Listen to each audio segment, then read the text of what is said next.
నమస్కారం. ప్రజా పిలుపు న్యూస్ కి స్వాగతం. హెడ్లైన్స్ చూద్దాం.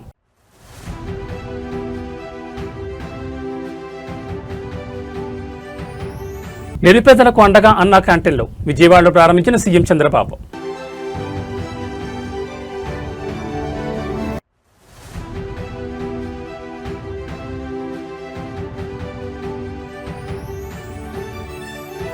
జగిత్యాల వేదికగా గులాబీ గర్జన. ఏడాది తర్వాత ప్రజాక్షేత్రంలోకి కేసీఆర్.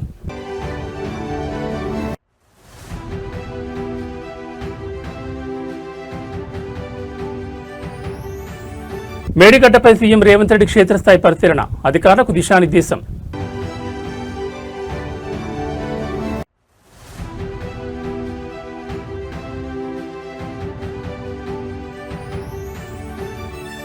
జగిత్యాల సభ వేళ హోటాహుట్న హస్తనకు హరీష్ రావు. రాజకీయ వర్గాల్లో ఆసక్తికర చర్చ.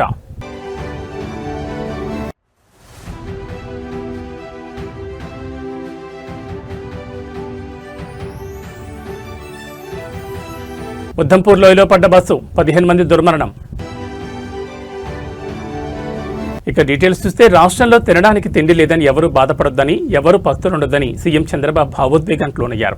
ఇవాళ విజయవాడలోని పటమట హైస్కూల్ వద్ద తన సతీమణి భువనేశ్వర్తో కలిసి ఆయన అన్నా క్యాంటీన్ ప్రారంభించారు. ఈ సందర్భంగా చంద్రబాబు మాట్లాడుతూ రాష్ట్రంలో మొత్తం 269 అన్నా క్యాంటీన్లు పనిచేస్తున్నాయని తెలిపారు. త్వరలో మరో 5 క్యాంటీన్లను ప్రారంభించబోతున్నామని వెల్లడించారు. అన్నదానంలో భువనేశ్వరిని ఆదర్శంగా తీసుకోవాలని ఆయన సూచించారు. ప్రతి ఒక్కరూ తమ శక్తి మేరకు అన్నదానం చేసేందుకు ప్రయత్నం చేయాలని కోరారు. ఇది ఒక ప్రజా ఉద్యమంగా ముందుకు సాగాలని పిలుపునిచ్చారు. రాష్ట్రంలో నిరుపేదలెవరూ తినడానికి తిండి లేదని బాధపడొద్దని, అందుకోసమే అన్నా క్యాంటీన్లకు శ్రీకారం చుట్టామని తెలిపారు. ఇది కేవలం అన్నదానం మాత్రమే కాదని, పరిశుభ్రమైన వాతావరణంలో పౌష్టికాహారం అందిస్తున్నామని సీఎం చంద్రబాబు పేర్కొన్నారు.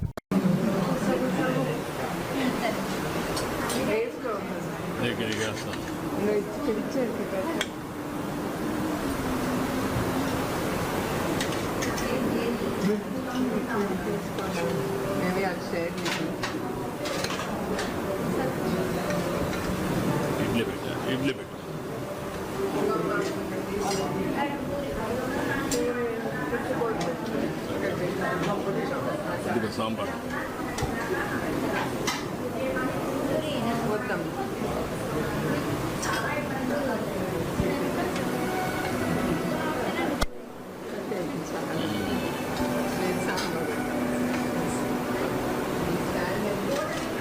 ఇక్కడ పెట్టారా? బాగున్నారా?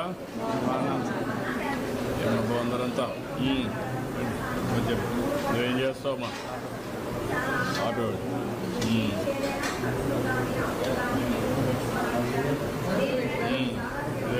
వేసాం కదా ఆటో డ్రైవర్ సేవలో.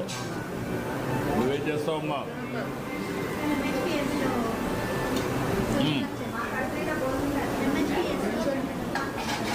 అచ్చమ్మా.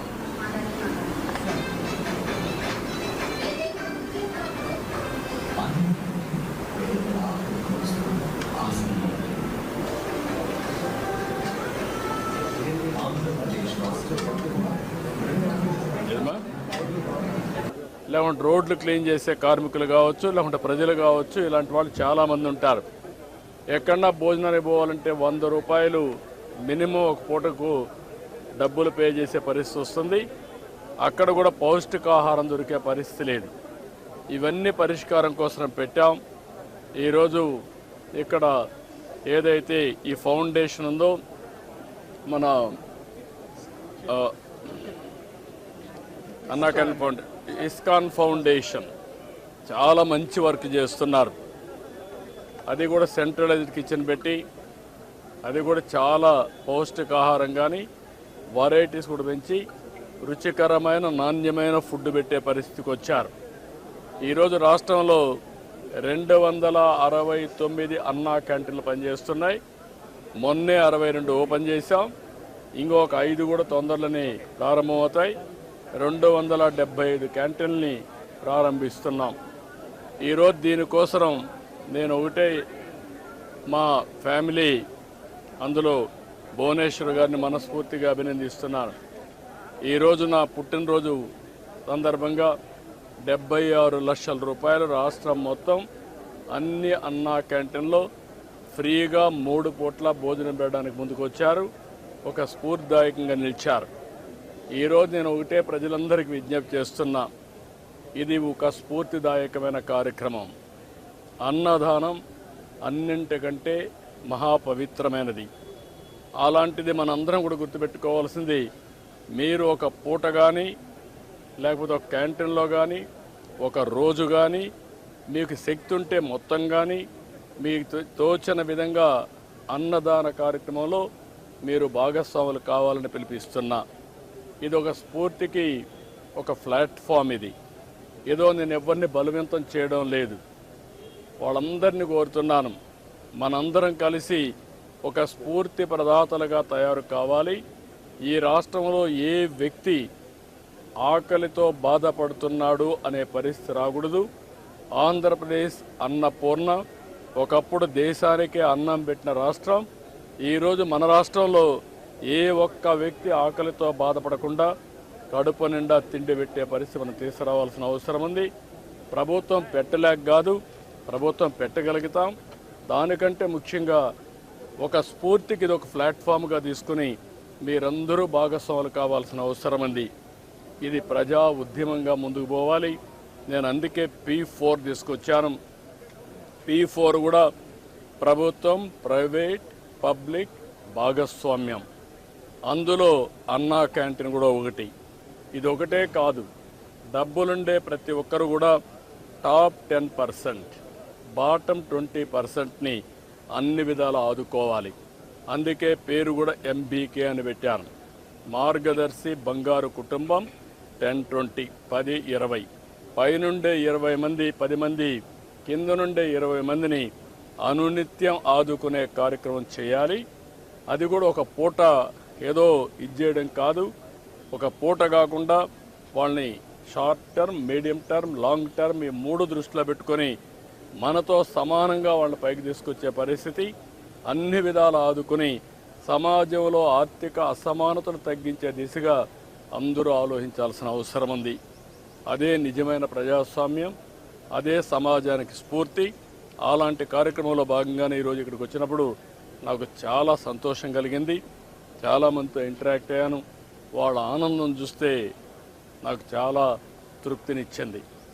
ఈ కార్యక్రమానికి సహకరించిన భువనేశ్వర్ గారిని మనస్ఫూర్తిగా అభినందిస్తూ, కుటుంబాన్ని మనస్ఫూర్తిగా అభినందిస్తూ మరొకసారి రాష్ట్రంలో అందరికీ విజ్ఞప్తి చేస్తున్నా, ఆంధ్రప్రదేశ్ అనే మాట అన్నపూర్ణ. ఈ అన్నపూర్ణలో ఎవ్వడు కూడా ఆకలితో బాధపడకూడదు. గడిచిన ప్రభుత్వాన్ని చూసాం, ఇలాంటి బంగారు లాంటి క్యాంటీన్లు. దీన్ని చూస్తే ఎట్లా మనం. తెలంగాణ మాజీ ముఖ్యమంత్రి బీఆర్ఎస్ అధినేత కె చంద్రశేఖరరావు సుదీర్ఘ విరామం తర్వాత మళ్లీ ప్రజాక్షేత్రంలోకి వస్తున్నారు. ఇవాళ జగిత్యాల వేదికగా నిర్వహించనున్న ప్రజా ఆశీర్వాద సభతో ఆయన తన రాజకీయ పోరాటాన్ని పునఃప్రారంభించనున్నారు. ఇటీవల కాంగ్రెస్ పార్టీకి రాజీనామా చేసిన సీనియర్ నేత మాజీ మంత్రి జీవన్ రెడ్డి ఇవాళ కేసీఆర్ సమక్షంలో బీఆర్ఎస్ తీర్థం పుచ్చుకోనున్నారు. జీవన్ రెడ్డి చేరిక సందర్భంగా జగిత్యాల మినీ స్టేడియంలో పార్టీ భారీ బహిరంగ సభను ఏర్పాటు చేసింది. కేసీఆర్ రాకతో ఉమ్మడి కరీంనగర్ జిల్లా రాజకీయాలు ఒక్కసారిగా వేడెక్కాయి. దాదాపు ఏడాది కాలం తర్వాత కేసీఆర్ బహిరంగ సభలో ప్రసంగిస్తుండటంతో రాజకీయ వర్గాల్లో ఆసక్తి నెలకొంది. రాష్ట్రాల్లో అధికారంలో ఉన్న కాంగ్రెస్ ప్రభుత్వం 2 ఏళ్ల పాలన, హామీల అమలులో వైఫల్యాలు, రైతుల సమస్యలపై కేసీఆర్ నిశ్చితంగా విమర్శలు చేసే అవకాశం ఉంది. ఈ సభకు లక్షలాది మంది ప్రజలు తరలివస్తారని బీఆర్ఎస్ శ్రేణులు అంచనా వేస్తున్నాయి. తెలంగాణ ముఖ్యమంత్రి రేవంత్ రెడ్డి అత్యంత కీలకమైన కాళేశ్వరం ప్రాజెక్టును సందర్శించనున్నారు. భారీ నీటిపారుదల శాఖ మంత్రి ఉత్తమ్ కుమార్ రెడ్డి మరియు ఇతర ఉన్నతాధికారులతో కలిసి ఆయన ప్రాజెక్టులోని వివిధ విభాగాలను క్షేత్రస్థాయిలో పరిశీలించనున్నారు. ముఖ్యంగా కుంగిపోయిన మేడిగడ్డ బ్యారేజ్ పిల్లర్లను, అన్నారం మరియు సుందేళ్ల బ్యారేజీల వద్ద ఉన్న పరిస్థితులను సీఎం స్వయంగా సమీక్షించనున్నారు. గతంలో కుంగిపోయిన మేడిగడ్డ బ్యారేజ్ పిల్లర్ల పరిస్థితిని, పునరుద్ధరణ పనుల పురోగతిని ముఖ్యమంత్రి అడిగి తెలుసుకోనున్నారు. విజిలెన్స్ విచారణ మరియు నేషనల్ డ్యామ్ సేఫ్టీ అథారిటీ నివేదికల నేపథ్యంలో ప్రభుత్వం తీసుకోబోయే తదుపరి చర్యలపై అధికారులకు దిశానిర్దేశం చేయనున్నారు. రాబోయే వానాకాలం సీజన్ దృష్టిలో ఉంచుకుని రైతులకు సాగునీరు అందించే మార్గాలపై ఇంజనీరింగ్ అధికారులతో చర్చించనున్నారు.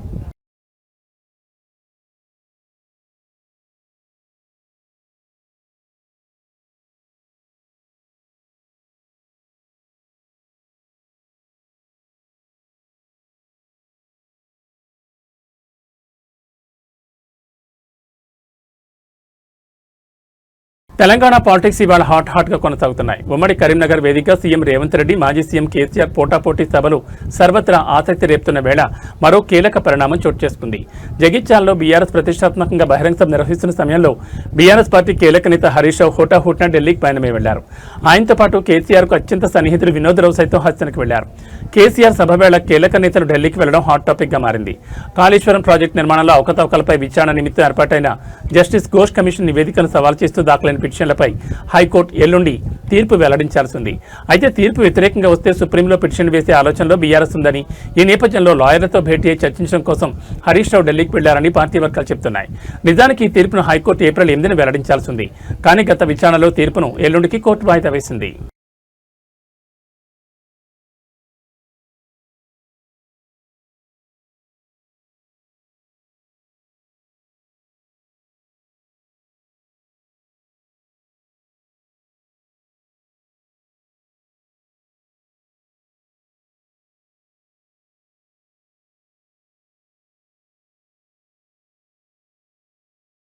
నెల్లూరు జిల్లా ఆత్మకూరులో ముఖ్యమంత్రి చంద్రబాబు నాయుడు జన్మదిన వేడుకలు వినూత్నంగా నిర్వహించారు. ఈ సందర్భంగా తిరుమల గాలిగోపురం తరహాలో నిర్మించిన గుడి సెట్టింగ్ భక్తులను, ప్రజలను విశేషంగా ఆకట్టుకుంది.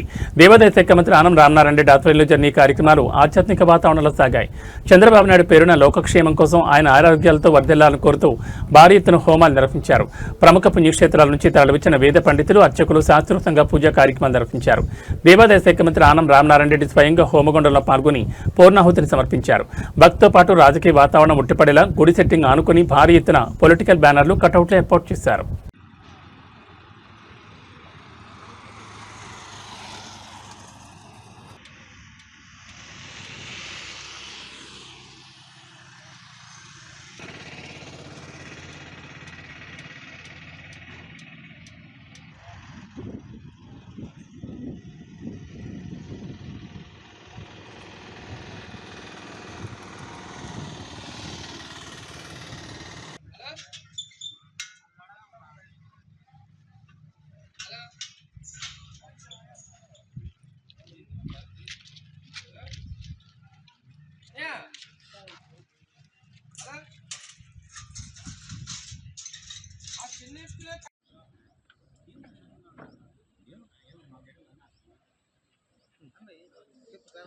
తెలంగాణలో ఆర్టీసీ సమ్మెకు కౌంటౌన్ ప్రారంభమైంది. మరో 48 గంటల్లో సమ్మె సరణ ముగించే అవకాశం ఉందని ఆర్టీసీ కార్మిక సంఘాలు స్పష్టం చేస్తున్నాయి. ఇప్పటికే డిపోల స్థాయిలో సమ్మెకు సన్నాహాలు పూర్తయ్యాయని, అవసరమైతే ఎప్పుడైనా ఆందోళన ప్రారంభిస్తామని ఆర్టీసీ జేఏసీ నేతలు తెలిపారు. ఇదిలా ఉంటే సమ్మె అంశాన్ని ప్రభుత్వం అంతగా పట్టించుకోలేదన్న విమర్శలు వినిపిస్తున్నాయి. ఇప్పటి వరకు ఆర్టీసీ జేఏసీని అధికారిక చర్చలకు ఆహ్వానించకపోవడం కార్మికుల అసంతృప్తిని పెంచుతోంది. అయితే ప్రభుత్వ వర్గాలు మాత్రం విలీనం, యూనియన్ల పునరుద్ధరణ మినహా మిగతా డిమాండ్లపై సానుకూలంగా ఉన్నామని చెప్తున్నాయి. సమ్మె ప్రారంభమైతే ప్రజా రవాణా వ్యవస్థ తీవ్రంగా దెబ్బతినే అవకాశం ఉంది. లక్షలాది మంది ప్రయాణికులు ఇబ్బందులు పడే పరిస్థితి ఏర్పడవచ్చు. ఈ నేపథ్యంలో ప్రభుత్వం ప్రత్యామ్నాయ ఏర్పాట్లపై దృష్టి సారించింది. అద్దె బస్సులతో పాటు పాఠశాల బస్సులను కూడా వినియోగించుకునే యోచనలో ఉన్నట్లు సమాచారం. ఇక సమ్మెను నివారించేందుకు కూడా కీలక చర్చలు జరగనున్నాయి. రేపు మంత్రి పొన్నం, ఆర్టీసీ ఉన్నతాధికారులతో ఆర్టీసీ జేఏసీ నాయకుల మధ్య సమావేశం జరిగే అవకాశం ఉంది. ఈ చర్చల్లో సానుకూల ఫలితాలు వస్తాయా లేక సమ్మె తప్పదా అన్నది ఇప్పుడు ఆసక్తికరంగా మారింది.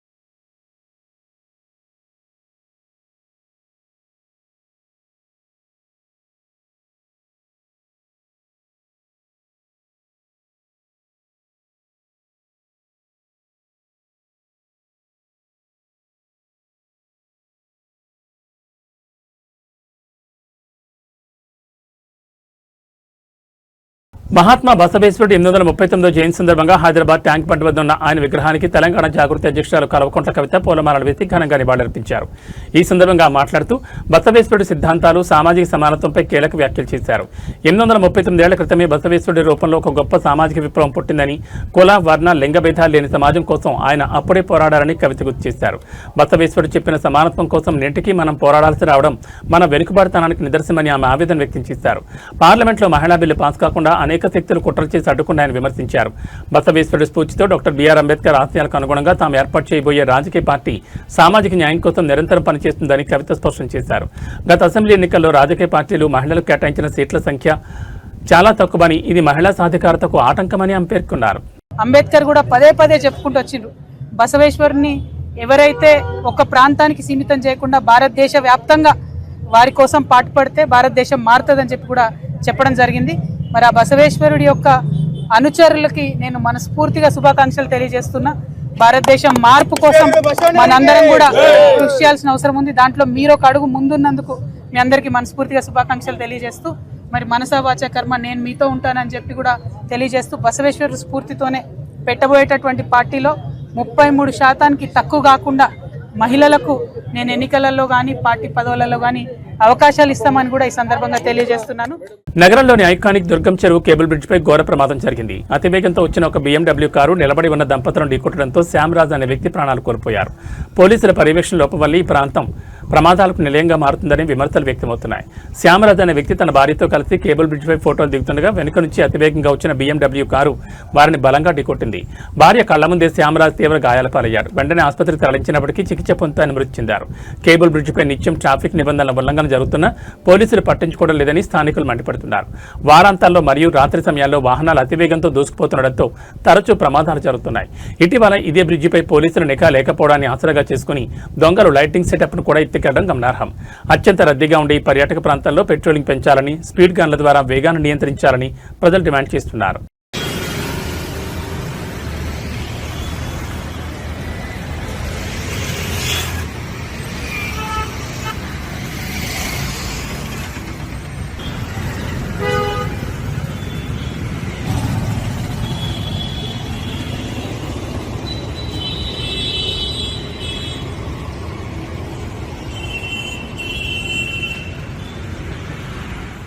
హైదరాబాద్ నగరంలోని గచ్చిబౌలి పోలీస్ స్టేషన్ పరిధిలో గల TNGO కాలనీలో సోమవారం తెల్లవారుజామున భారీ అగ్ని ప్రమాదం సంభవించింది.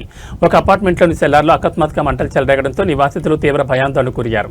బిల్డింగ్ సెల్లార్లోని ఎలక్ట్రికల్ ప్యానెల్లో షార్ట్ సర్క్యూట్ సంభవించడంతో మంటలు మొదలైనట్లు అధికారులు ప్రాథమికంగా నిర్ధారించారు. మంటలు వేగంగా వ్యాపించడంతో సెల్లార్లో పార్క్ చేసి ఉన్న 15 ద్విచక్ర వాహనాలు పూర్తిగా అగ్నికి ఆహుతయ్యాయి. ప్రమాదం కారణంగా అపార్ట్మెంట్ మొత్తం దట్టమైన పొగ కమ్మేసింది.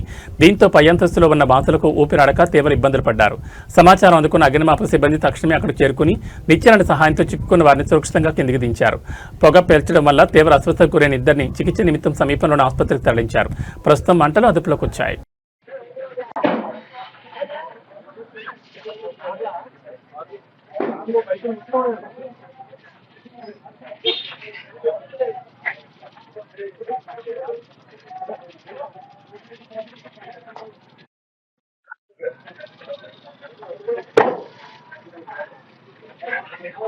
జమ్మూ కాశ్మీర్లో ఘోర విషాదం చోటు చేసుకుంది. రామ్నగర్ నుంచి ఉద్దమ్పూర్కు వెళ్తున్న బస్సు అదుపు తప్పి లోయలో పడింది.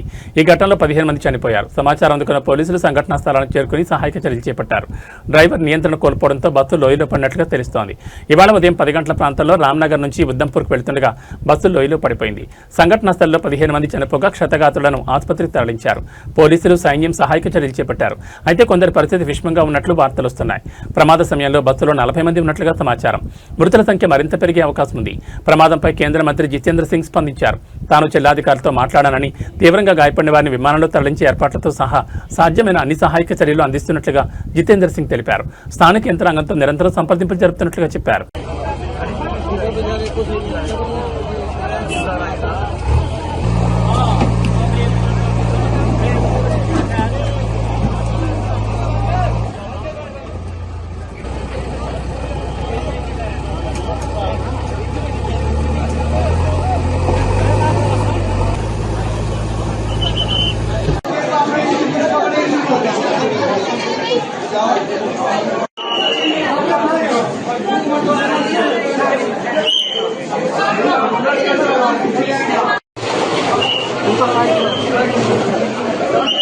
మధ్యప్రాచ్యంలో మరోసారి యుద్ధ మేఘాలు కమ్ముకున్నాయి. ఇరాన్ దేశానికి చెందిన తౌస్కా అనే వాణిజ్య నౌకపై అమెరికా దళాలు విరుచుకుపడ్డాయి. నౌకపై కాల్పులు జరిపిన అనంతరం అమెరికా సైన్యం ఆ నౌకను తమ అధీనంలోకి తీసుకుంది.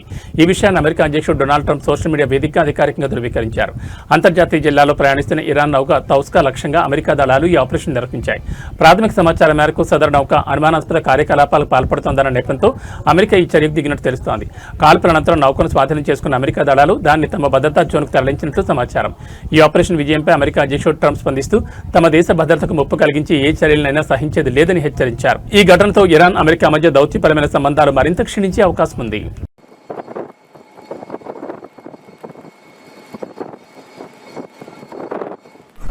Motor Vessel Toska, vacate your engine room. Vacate your engine room. We're prepared to subject you to disabling fire. Okay, we gave the flare. Now we're getting.